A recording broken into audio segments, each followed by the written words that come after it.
football. For the city and the back roads, got a whole county full of them goats.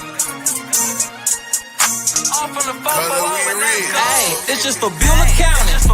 Yeah, right on your head like a bounty. Said I'm from Beulah, they know I'm from Beulah, so let me just go talk about my surroundings. Shout out them Eagles that's out in Geneva, them Lakers, oh yeah, that's Palmerton and Valley. We from the football chasing these goals. If you in the way, you get taken out proudly.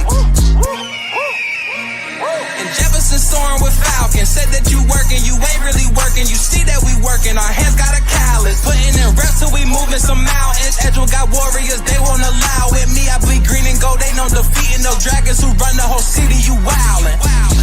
And they really bout it, yeah. And next we gon' go to Grand Valley. Work like a horse and don't show no remorse. So opponents keep coming, we stack them and pile them. Yeah, and kinda I flooded with Spartans. As soon as they pull up on game day, we park them. Cause we number one in that spot, ain't a bargain. Man, shout out St. John, they be ballin' like Harden. This for the football. This for the football. This for the football. All right, everybody. Hello and welcome. I cannot believe we are here. It is week 11 as we get ready for playoff football right here in the county. But before we could get into the playoffs, we had some unfinished business. It was week 10 last week, and boy, there were some tight games, but not too many around here. A lot of blowouts, a lot of teams getting ready for that week 11 and putting a big stamp on the end of the year, and one of the teams that did that is going to be responsible for our player of the week this week. The Edgewood Warriors go out there and QKRS 1. The bridge is over. They go out in an absolutely dominant win against their rival, the Lakeside Dragons, and it was in large part to this guy right here, J.J. Dufour. It was a battle of double J's, and this man right here reigned supreme on that night. Those numbers, 12 for 14, 314 yards, 6 Tud Rockets out there on the home front, and 11 carries for 39, just to put a little salt and pepper on the action. Ladies and gentlemen, our Week 10 Player of the Week, it's J.J. Dufour. Thank you. It's an honor, Sammy. You're welcome, man, and welcome to the show. Tell you what, it's been a long time coming. You know, you've had some real stat stuffer sheets or games this year, but, you know, I was joking with you before. You know, you get a little bit of that LeBron rule. Yeah. You know, it's got to be the right game, the right time for you to get on this show, and I knew you'd end up here. And no bigger game than the battle for the bridge. And, you know, this is a trophy that has changed hands back and forth over years. And, you know, you being a Buckeye by blood, you've gotten to watch this over and over. What was it like before we get in, you know, to the game part, but what was it like for you heading into the last week? Just heading in, you know, we had the playoffs in our sights, but we knew we had to handle business going into week 10 because we knew, you know, rivalry games, especially around here, they're always taken seriously. It doesn't matter the records. It doesn't matter who they got, who we got injured, who they got injured.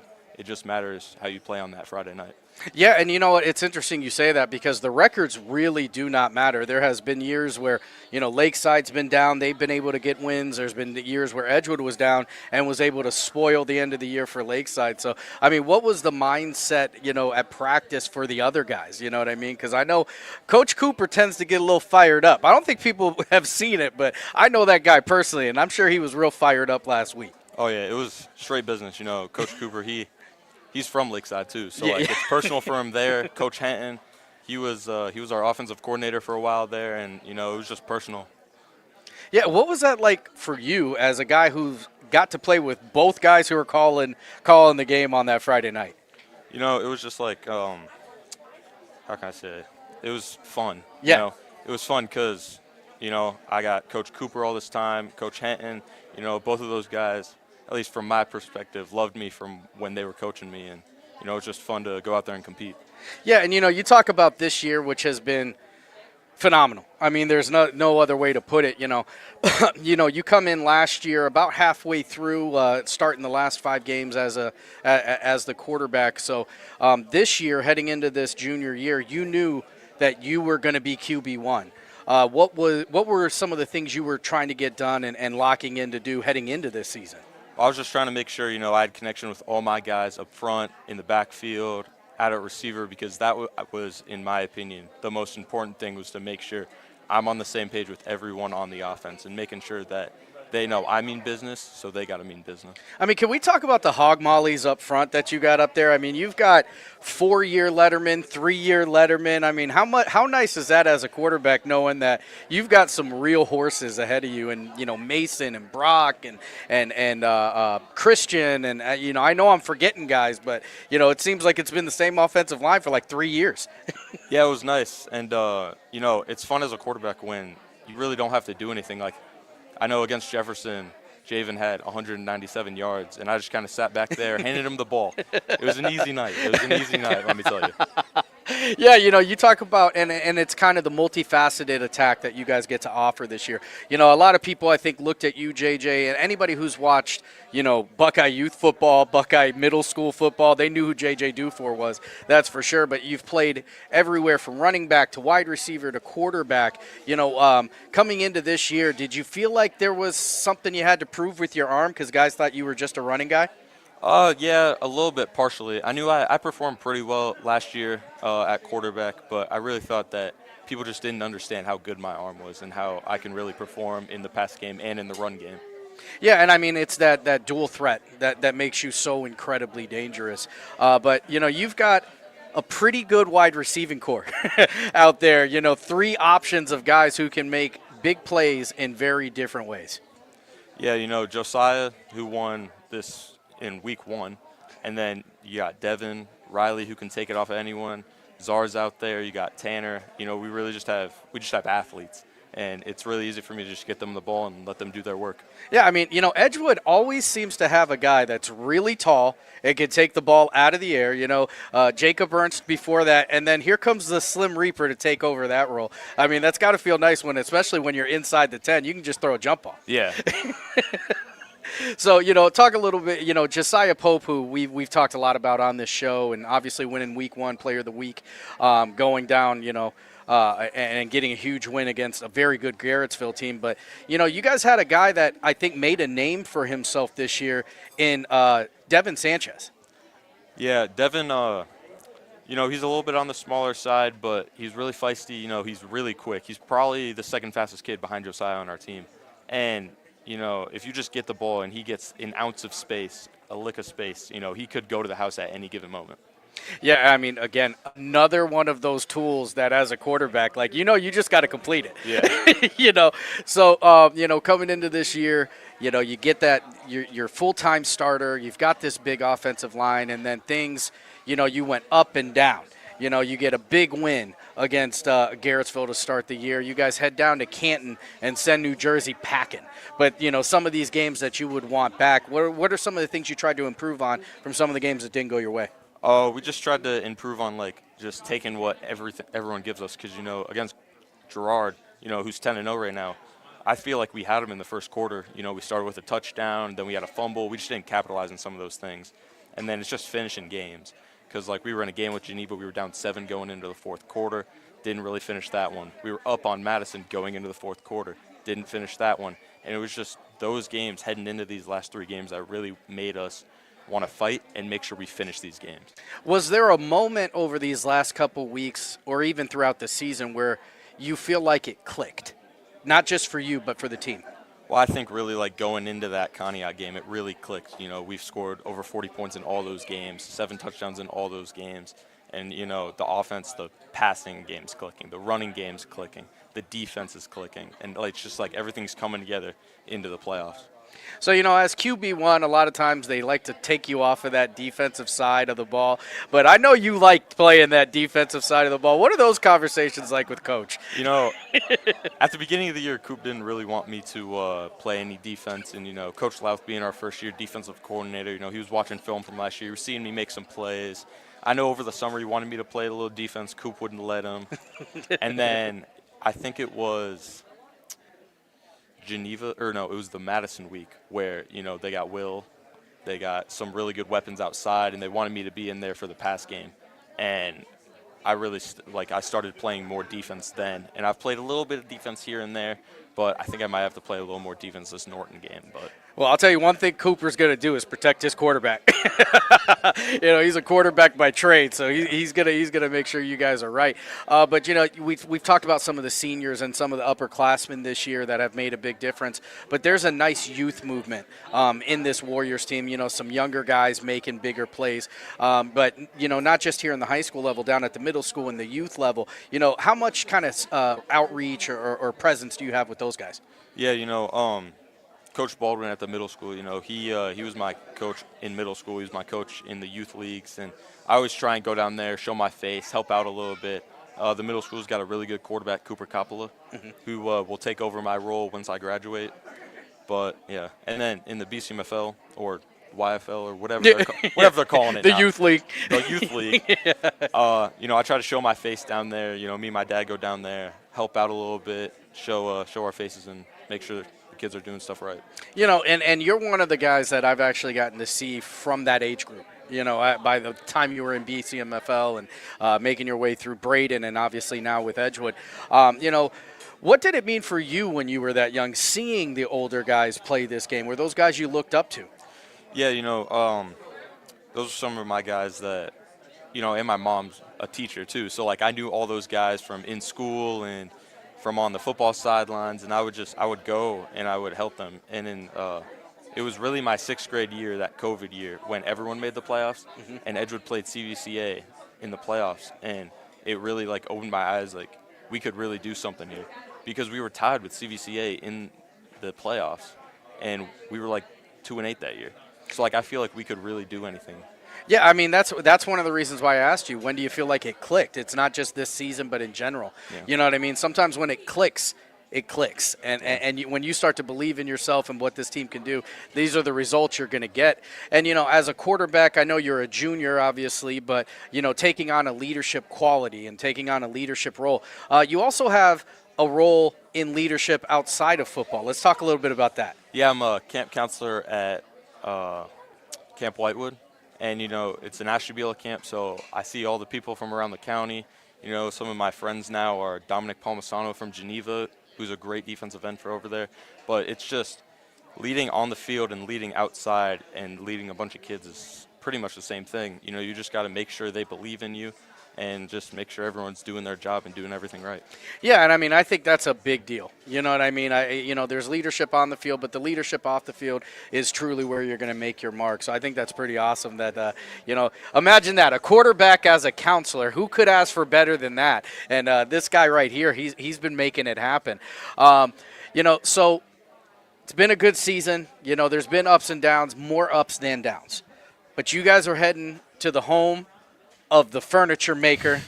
If you can't get credit there, you can't get credit anywhere. What's getting ready to happen this week as you guys prepare for Norton?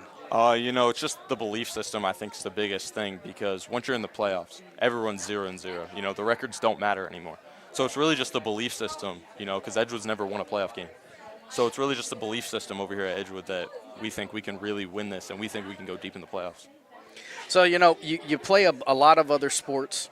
You're a beast on the basketball court. You've been known to run a little bit on the track side.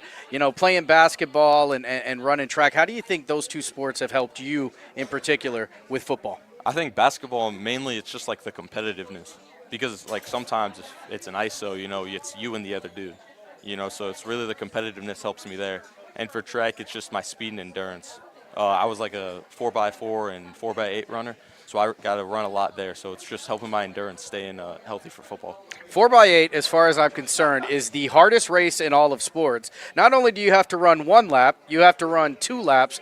And when I played football, that's how my coaches kept me in line, because I didn't want to run laps to begin with. So it's amazing that you're able to do that. But, one of the things, I didn't necessarily prepare you in the pregame on this, but, are there any guys in either college or the NFL that you kind of look up to or you kind of emulate your game after? I think one person that I try to emulate my game after is Justin Fields, and how he's a dual-threat quarterback and how he can really do anything.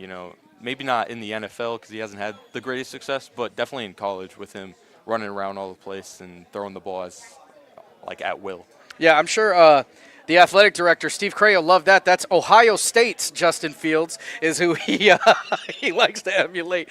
That's a great comparison when you talk about a guy who can get it done with the arm versus his legs as well. So, what are some things that are something you would tell to one of the youth guys, whether he's in middle school or in the BCM, the YFL, the YFL? What is something you would tell to one of those guys who say, "Hey, I want to be like JJ"? I think I would just tell them, just keep striding, and you just got to keep working because nothing's handed to you. Nothing's handed to you. You got to keep working at it, and if you want something to happen, you got to take it. Well, I'll tell you what, one thing you've done this year, JJ, is take it. And you've done it week after week after week. It's been impressive to watch you go. I mean, 6 touchdowns last week. You've had a game with 5 touchdowns. You've had a game with 4 touchdowns. Every week you seem to make it happen. I'm really, really excited to see how this story is going to end up. You guys get to play a big-time road game. The road game, too. But, you guys aren't afraid of that. You guys drove all the way down to Canton and sent the New Jersey guys back to the meat packing plant. So, I've got all the pride in you guys in the world. So it's going to be an awesome, awesome week. But, let's bring up this stat. It's like these are Madden numbers, my friend. 12 for 14, 314 yards, 6 touchdowns, 11 carries, 39 yards, a partridge, and a pear tree. JJ Dufour is going to be our Week 10 Player of the Week. Thanks so much for coming on the show, my friend. Thank you.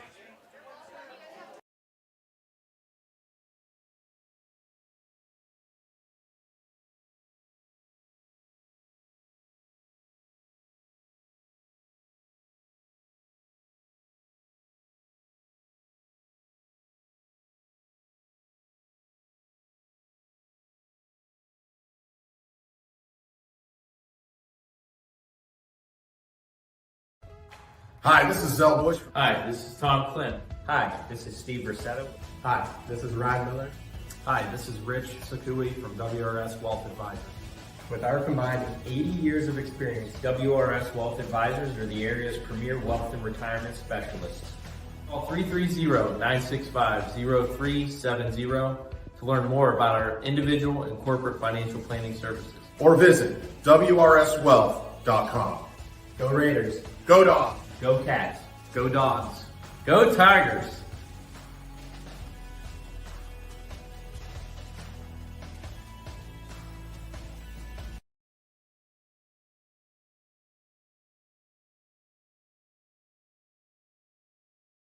You're not waiting to see what the world has in store for you. It's more about what you have in store for the world. All you need is the opportunity.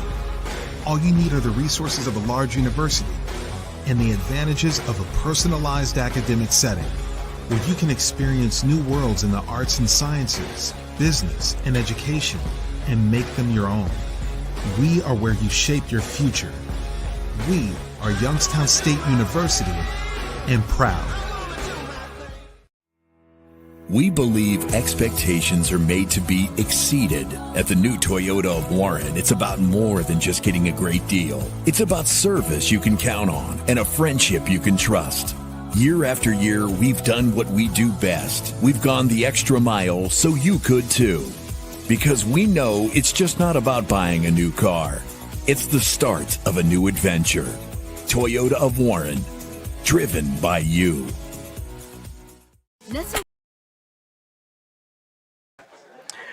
Oh, let's fix it, as I have to do every time we come back. Week 10 is no different than any other week. But it's hard to believe that we are through the regular season here in Ashtabula County football. And one of the points of pride that I've got for this year is the fact that 50% of our teams are going to be playing here in Week 11. And that's after the playoff gets chopped down from 16 to 12. Now, unfortunately, this year we don't have anybody who's going to qualify for that bye. But if you're really interested in how this thing has all shook out, make sure you head over to joeidle.com and you're going to be able to see where the points come. And this is where not only does it matter if you win, but it matters who you beat. Some of the reasons that some of our teams in this area are a little bit lower seed is because some of the teams that they have beat are either winless or 1-9, and it really kind of messes up the points there. So much so that, one team in particular that I know we sat down and refreshing until 1 o'clock in the morning on Friday night, and that's the St. John Heralds, who had their hopes based on a win from the Beechwood Bison over Van Loo. Beechwood, who has not won a game in 3 years, comes through with the win and gives St. John the kick to get over the hill and make this playoff, and that's with a 5-5 record. So this 12-team playoff has really made it very, very competitive, and everybody who has made it absolutely deserves to be there. Now let's talk about the Week 10 results and how we ended up where we are right now. So for the Battle of the Bridge, we'll start it off. It was 50-6.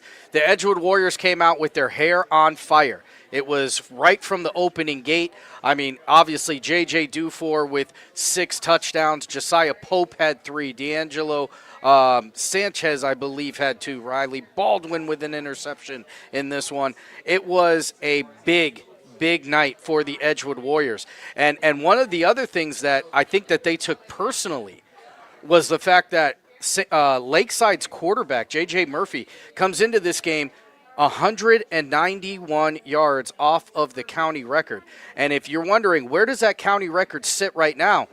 That's over across the bridge in the halls of Edgewood with their record-breaking quarterback, Tony Hall. So there was a lot of things in play for this one. Now, Edgewood taking the trophy right back. This is one of those awesome rivalries that you love to watch. Over on the Lakeside side of things, they lined the bridge as the Lakeside buses were crossing the bridge to head over into this big-time game. And those are, that's one of my favorite things about rivalries and about high school football. It's the community involvement. The records don't matter. You had one team that had to win to get in, and you had another team that they wanted to win strictly for the bragging rights. This year, the Edgewood Warriors, they get it done, and they get it done in a big way.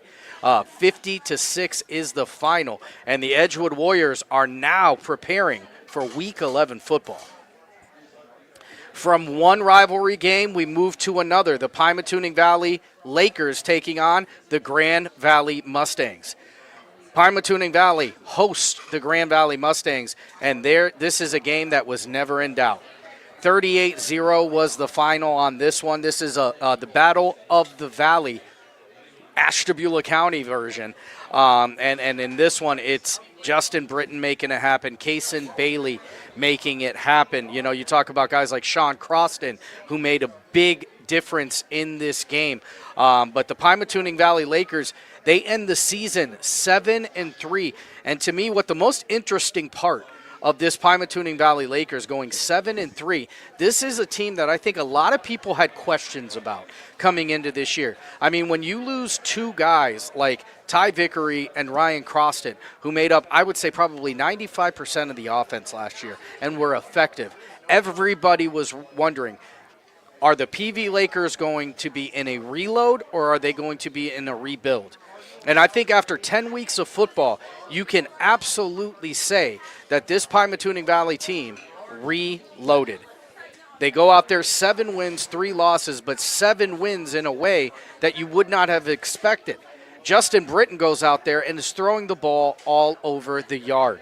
Their passing game has been absolutely phenomenal, so much so that Justin Britton is the highest rated quarterback in the county when you talk about pure quarterback efficiency.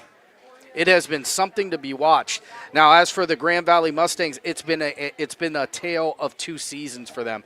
There was a lot of hope going in for this team going in this year, and unfortunately some things didn't shake out the way they wanted to, so they're going to end the year 5-5. Still some very, very talented football players out there.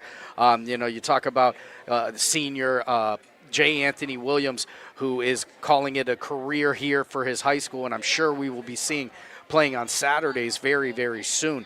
But one of the things Grand Valley has got going for them is youth. This is a program that is building. They've got some young guys that made big-time advances this year, and including Luca Raymore, Mason Demshar. These are guys that have made a name for themselves over the past 3 to 4 weeks. And, there's definitely some building blocks there for the Grand Valley Mustangs. Conneaut is going to fall to the Blue Streaks 7-43. They will end their season with a final record of 4-3. The Madison Blue Streaks are going to go 7-3. They're heading to the playoffs.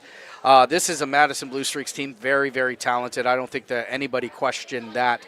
But I was really interested to see how this game was going to go. You're looking at a Colby Stiltner in Conneaut who is coming off of his best game of the season. Going out there riding that high wave into this one. And unfortunately, the Madison defense, just too much for this Conneaut offense on this week. And Conneaut will end their season, like I said, 4-6. The Geneva Eagles are going to end their season with an 8-2 record after a 56-0 win over the Jefferson Falcons. Geneva is going to be the CVC Lake Division champion for the third year in a row. This year, it's only the Eagles. There is no tie there. It is all about Geneva. You want to talk about a record-breaking team. This Geneva Eagles team, Bryce Peet breaking the single-season rushing record, the career rushing record, points in a season record, solo tackles in a season record, all for his school. Caden Proy breaks the all-time single-season touchdown record for this Geneva Eagles team. And just when you're paying attention to Proy and Bryce Peet, don't forget they've got guys like Ricky DePetta and Owen Davis right behind them that can easily score. Each of those guys running for over 400 yards apiece. This is a team, I've called them this all year long. The Geneva Eagles are the big red machine, and they go out there just like Kane, and it's explosive when they're on the field. The St. John Heralds end their season with a absolute exclamation point, the regular season. A 48-0 beating of the Cardinal Huskies. One of the special things about this one is St. John moves to 5-5. They are going to the playoffs. So they get into the playoffs. They're going to be playing here in Week 11. Chase Newsome becomes a 1,000-yard rusher for the Heralds. The last time the Heralds had a 1,000-yard rusher, 2004, Van Robinson. And before him, 1991, Matt Peet, who just so happens to be the offensive coordinator over there at the Geneva Eagles, one of the best rushing games in the county. So a lot of great things going on for this St. John Herald's team. Chase Newsome has been phenomenal. I mean, this junior running back, 1,000-yard guy. And I mean, they had everything going in their direction on Friday night. One of the special moments, I got a chance to call this game. Senior Donnie Crawford, who has gotten so close to getting into the end zone. They've got a play where he's able to catch the ball, but he's been tackled on the 1-yard line a couple times. He scores once, it gets called back. Everybody thought that was going to be it. He answers again and gets his touchdown. Had a chance to do a media day for this school not too long ago, and when I asked Donnie, I said, what are some of the things you want to get done? He looked at me and he said, Sam, I want to score some touchdowns. Well, guess what, buddy? You got a chance to do it on Friday night, and you're going to have another chance coming up this week in Week 11. So those are the Week 10 games, and that brings up Week 11. And when you talk about Week 11, playoffs? Don't talk about playoffs. You kidding me? Playoffs? I just hope we can win a game. That's right, ladies and gentlemen. We are talking about playoffs here in Week 11. Now, every county team that's in the playoffs this week is going to be heading on the road. Right now, I can tell you that I am almost 100% positive that all 4 of these games are going to be on ysnlive.com, as we've got different announcers heading to different parts of the state this week. So we'll start it off with the team of the hour. It's the Edgewood Warriors, who are going to end with a 6-4 record and end up as the 12 seed. And they're going to be taking on the number 5, 9-1 Norton Barbarians, I think is what they are. They are only 9-1 because they lose one game due to forfeit. Now, this was a highly controversial ruling by the OHSAA in Week 9, where they changed all games that were canceled to forfeits. And why does that matter, you ask? Because a canceled game allots no loss and also allots no points. With them changing that ruling over, now a forfeit Norton goes from 9-0 and potentially hosting a playoff game to 9-1 in that 5 seed. And they're going to have to play a very, very hungry and a very ready Edgewood Warriors football team. This is a Warriors football team with one of the most veteran lines in the area. I mean, they've got more letters up front than most teams do on their entire team. They've got a quarterback in J.J. Dufour who has been absolutely on fire. You've got a guy in Riley Baldwin who's taking the ball out of the air, creating more possessions for the offense. Devin Sanchez, who has had a coming out year this year for this Edgewood Warriors team, and the ever so dangerous Josiah Pope. So Edgewood is going to be on the road on Friday taking on Norton. This is going to be a big one. You're not going to want to miss it. It should be right here on ysnlive.com. Now, what I can tell you is I will have a post out there to let you know exactly which games are going to be covered by who this week. So make sure you're paying attention to your home for high school sports, ysnlive.com. And then the Pymatuning Valley Lakers at 7-3 get in at a 12 seed. That lets you know how tight these playoff races truly are. So getting in at a 12 seed, they're going to play the 5 seed. And the 5 seed, the reason why these 12s are playing the 5 is because the top 4 seeds in each region get a bye. So the top 4 teams are getting a week off, and they get to prepare for the winners of these 12-5 matchups. Pymatuning Valley going out there. This is one I'm really, really interested in because could weather play a part in this game? You know, this is a Pymatuning Valley team that likes to pass the ball. They're going to want dry conditions. Now, they are used to playing on natural grass, so there's nothing you could take away from this PV team. I can promise you that. Jace Folkman, Sean Croston, Justin Britton, Kaysen Bailey. They've got guys who can make plays, and they're going to have to do it. Nobody has been to the playoffs more often or longer than the Pymatuning Valley Lakers. It's a way of life out there. You want to talk about a certified program that starts, it's right there in PV. They get the job done each and every year. I mean, winning their conference in the NAC for 6 years straight. This is the first year that they didn't win the conference, and it only took a 10-0 Fairport to knock them off of this pedestal. The number 10 Geneva Eagles, who are 8-2, will be heading down to play Alliance, who is also 8-2. Guys, I love this matchup. I love this matchup for Geneva. I think this is a team that Geneva is going to match up very, very well. Geneva is a rough, tough, tumble type of team. They're going to be able to control the clock, and that's what they're going to try to do against Alliance when they head down to their house. Geneva is another team, when you talk about a program, down to the youth league, through the junior high, they've got a freshman team. It's a way of life. If you're playing Eagle football, there's only one way to go. And they make sure it happens, and that's why they're successful each and every single year. And the Geneva Eagles have gone a little bit deeper and a little bit deeper and gotten more and more equipped in this playoffs in what is arguably the most difficult region in all of Ohio.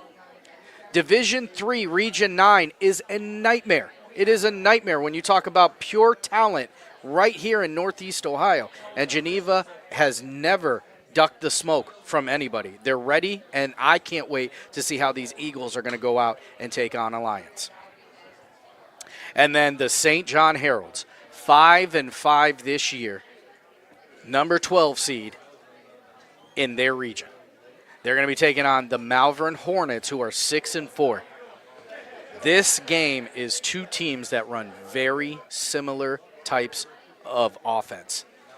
This game could come down to the defense that is going to step up and make the plays. And I'm going to be honest with you. This is a St. John defense that I think is very underrated. It has been underrated all year long. They've got a front four on that defensive side that can make plays happen. They keep running backs in the backfield, and they make sure quarterbacks are uncomfortable.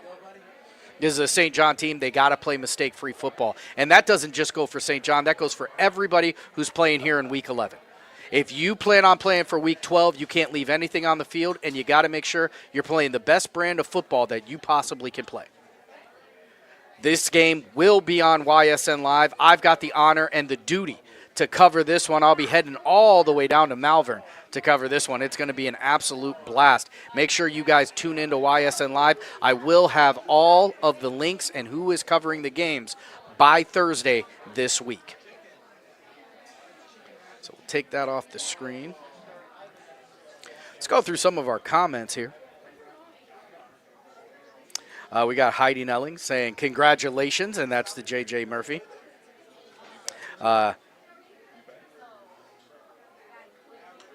Mark D. Demonic, Norton, the Panthers. They are the Norton Panthers. Go Lakers. Big trip ahead is CK2 Summers and Norton Panthers. Thank you again, Mark D. Demonic. It had escaped me. I don't know why I was thinking Bombers. That's the one that stuck in my head. But, yeah, so Edgewood, it doesn't matter. Like the meme says, Panthers, Bears, Tigers, don't matter. Warriors by 4. I'm taking the Edgewood Warriors in this one. So now we're going to get to my favorite and most controversial part of the show. It is the stats portion. Keep in mind, our tackles are, the formula might not be the same as yours. But for the regular season, let's see who the kings of Ashtabula are.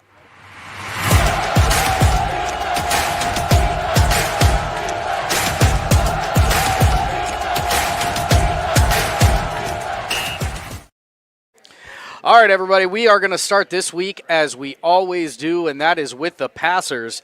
So leading the leaderboards this week is going to be Lakeside's J.J. Murphy, just a sophomore in this Dragon program and only his first year playing quarterback. He was a lineman last year. This year, he is Ashtabula County's top passer with 2,460 yards passing. 27 touchdowns for J.J. Murphy, and those asterisks are because those are school records. And one of the interesting things is Murphy gets very, very close to the county record here in this year and just misses it. But Murphy is only about 120 yards away from the Lakeside career record. I mean, what a way to come out as a sophomore. Big things coming for this Lakeside football team. You know, it's a rebuild. They're a team that's very, very young. You know, talking about the seniors that primarily played on the defensive side of the ball. Next year, they're bringing most of their offense back. I'm very, very interested to see how this Lakeside team is going to grow over the course of a year. Right behind J.J. Murphy is J.J. Dufour. 2,103 yards, 28 touchdowns, 6 interceptions. What a year for Dufour, who gets his first full year as the Edgewood Warriors starting quarterback, and boy, did he make it count. I mean, leading this team into this record. That's why they're heading to the playoffs. They've got guys like J.J. Dufour and Sanchez and the linemen, and all these guys making it happen. Big-time players making big-time plays. J.J. Dufour, number 2. Justin Britton over at Pymatuning Valley, just like I was saying, 1,824 yards, 26 touchdowns, 7 interceptions. It has been an incredible run for the Pymatuning Valley Lakers. I don't know that they had 1,800 yards passing in 3 years combined coming into this year. But they come out this year, they change it, they move the playbook around, and Britton has made it happen. Conneaut's Colby Stiltner goes 1,663 yards passing. He's got 7 touchdowns and 13 interceptions. Mason Khalil for Jefferson is going to end the year with 805 yards. He's got 6 touchdowns. Nate Stewart for Grand Valley, he will end the year with 558, 6 touchdowns. Carter Turk, who will take over as quarterback duties for Grand Valley, ends the year with 490 with 5 touchdowns. Anthony Benedict, first-year quarterback for the St. John Heralds. He's going to end the year with 474 yards, 6 touchdowns. And Geneva's Caden Proy will end the year with 107 yards. But when you run the ball like that, you definitely don't have to pass it. And we'll see his name pop up here in just a moment as we head over to the area's top rushers.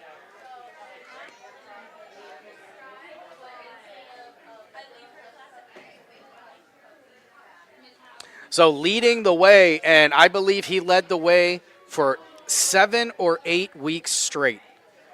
Bryce Pete, 154 carries, 1,791 yards rushing. That is good enough to be Geneva's all-time single-season record. He also scored 19 times for the Eagles. What a year for Bryce Peet.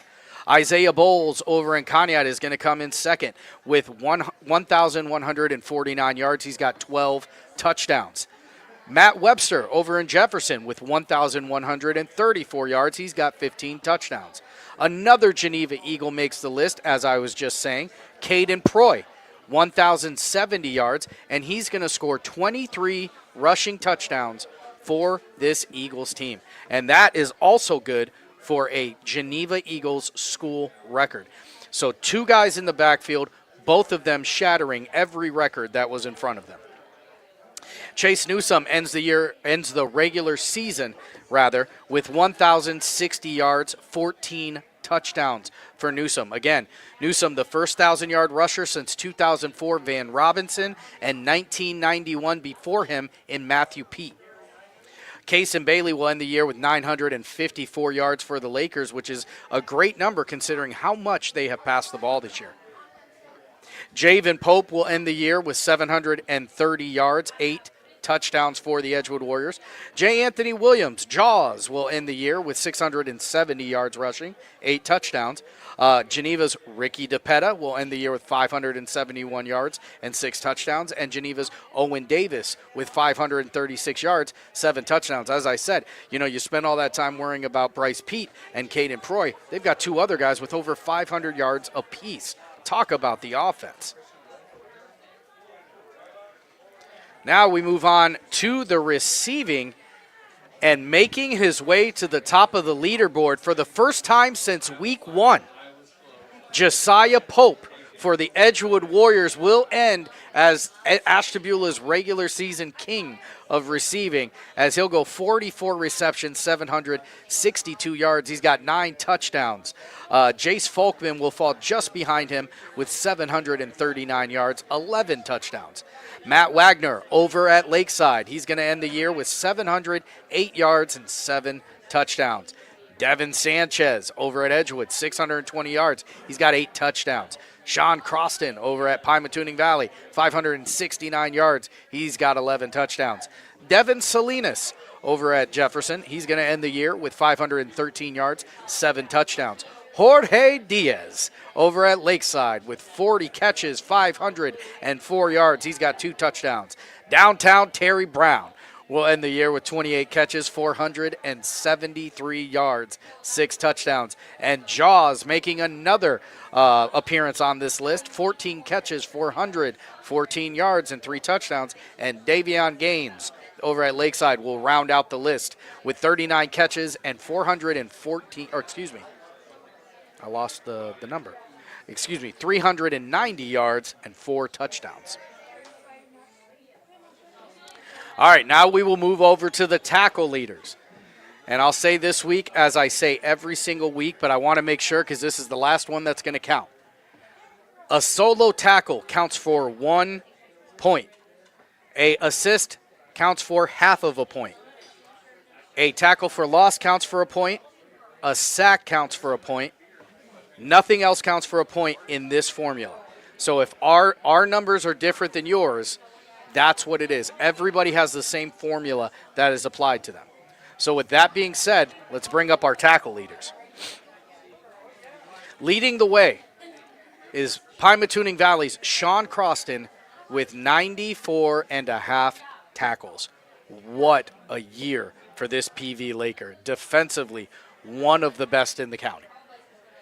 Ricky DePetta from Geneva right behind him with 80. Jefferson's Brody Dietrich will end the year with 79. Bryce Peet, when he's not scoring, he's making tackles. He's got 77 tackles. Chetty Arcaro for Conneaut, will end the year with 72 tackles. Mason Thor will end the year with 66 tackles. Big 6, not little. Tyree Anderson will end the year with 65.5 tackles. He will be ahead of Jacob Clemens over at Geneva with 58.5 tackles. And Christian Brott over at Edgewood will end the regular season with 56.5 tackles. Keep in mind there are 3 players tied with 52 tackles apiece, which are tied at the 10th spot here this week in Week 10. And from tackles to tackles for loss. And leading the way, and this is going to show you why Sean Croston's number is so incredibly high. 16 tackles for losses. He's going to lead the county. Right behind him, Chetty Arcaro. He's got 15 tackles for loss. Muscles Marinara, Carlo Fasano comes next on the list with 13 and a half. We got Mason Thor with 10 over at Edgewood. Jacob Clemens with 8 from Geneva, joined by his teammate Chase Cinco, except he's got ocho. He'll end the regular season with 8. Chris McKeechin over at Lakeside will end with 7, and Kaysen Bailey over in Pymatuning Valley will end with 7. We've got 5 Ashtabula County players tied with 6 tackles for loss. And our sack leader, from TFLs to the sack leader, and it's the sensational sophomore for St. John, Muscles Marinara, Carlo Fasano. 10 sacks on the year. Talk about a sophomore campaign, as he will end the regular season as the county leader in sacks. Right behind him, it's Mason Thor with 5. He's going to be tied with Grand Valley's Jeremiah Coral. Right behind Jeremiah Coral from Grand Valley will be another Grand Valley Mustang, Luca Raymore, with 4. Jacob Clemens over at Geneva with 4. And right behind Clemens will be Sean Croston with 3.5 sacks. 5 Ashtabula County players right now with 3 sacks on the year. What a great year defensively we have had. And now we move on to the guys who are taking the ball away, creating extra possessions. It's the interception leaders. So leading the county, and he will end the year as the regular season leader, and that's Jaws, J. Anthony Williams, with 6 interceptions on the year. Right behind him is going to be St. John's Anthony Severino, who collects his 5th in their win over Cardinal. And right behind him, the Slim Reaper from Edgewood, Riley Baldwin, 5, as he collects his 5th in the Battle of the Bridge. We've got Gustafer Columbus, otherwise known as Gus Petros, with 4, and he will be tied with Pymatuning Valley's Jace Folkman, Caden Proy from Geneva, and behind them is going to be Carter Beck, another St. John freshman. He collects his 3rd interception. Interesting about Beck is 3 of these interceptions, 2 of them are being taken back for pick 6s. Jorge Diaz with 3 interceptions on the year, and he will be tied with Ricky DePetta over in Geneva. What a year it has been defensively here in the county. I'm very, very excited. We've got a lot of teams who are going to be able to kind of change the narrative and set their own story this week, but they got to get the work done. It's Monday, and I'm sure all these kids are going to be practicing as hard as they possibly can. And I'm excited. It's going to be right here on YSN. Win, lose, or draw. We'll be talking about you. I can't wait to see where we end up after next week and hopefully get a couple teams in Week 12 play. But if you're wondering the scores, make sure you head over to ysnlive.com/scores. That's where you're going to be able to find it. As we head out, this will be the final show of the season live on location here at the Crow's Nest. I can't tell you guys how thankful I am for you all tuning in each and every week. I love the comments. I love the shares. I love the likes. That's the reason why I do it. It's not for the shares, the comments, the likes. It's because I want these kids to be seen. I believe Ashtabula County has some of the most extraordinary kids anywhere on earth. And anything I can do to pump these kids up and make and show their accomplishments, I will work my fingers to the bone to do it. While I'm working behind the scenes, it's people like the Detour family here at the Crow's Nest who make that possible by hosting us each and every week. If you're ever hungry and you want to get something to eat, you're not going to find a better meal than right here at the Crow's Nest. The staff is amazing. The environment is great. Everything is fantastic. When you're in Ashtabula, just follow 11. If you hit the lake, you've gone too far. It's going to be right before there. Head to the Crow's Nest. They do a wonderful, wonderful job. I also want to send a huge, huge thank you for the sponsorship to Dan Sposito, the Sposito family, and Sposito Insurance. It's because of people like you that we get a chance to do this for the kids here in Ashtabula. Your generosity is what makes this a reality. And finally, not to overlook anybody else, my man Nick, Nick Detour over at Ronix. Every week, putting together these awesome hoodies that these kids get to wear. It's generosity, it's the people who love the youth, and it's the people who want to support it, and that's who I try to surround myself with.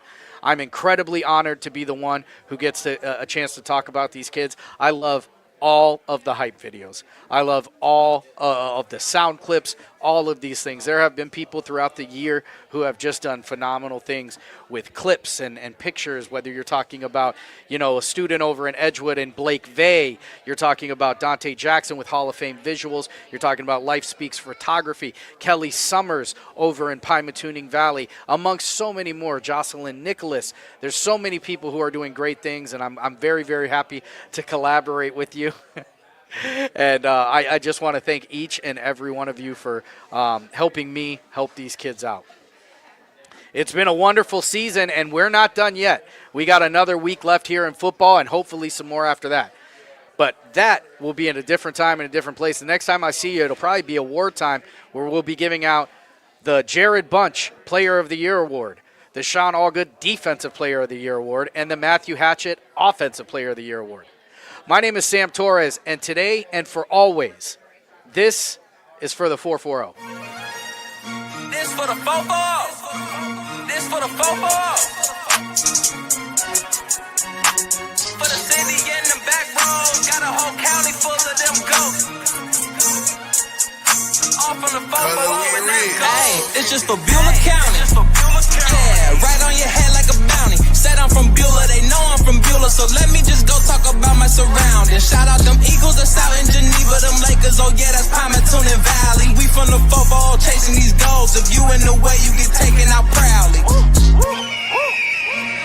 And Jefferson soaring with Falcons. Said that you working, you ain't really working. You see that we working, our hands got a callus. Putting in reps till we moving some mountains. Edgewood got warriors, they won't allow it. Me, I bleed green and gold, they know defeating no dragons who run the whole city, you wildin'. And they really bout it, yeah. And next we gon' go to Grand Valley. Work like a horse and don't show no remorse. So opponents keep coming, we stack them and pile them, yeah. And Connie, I flooded with Spartans. As soon as they pull up on game day, we park them. Cause we number one in that spot, ain't a bargain, man. Shout out St. John, they be ballin' like Harden. Switch for the football.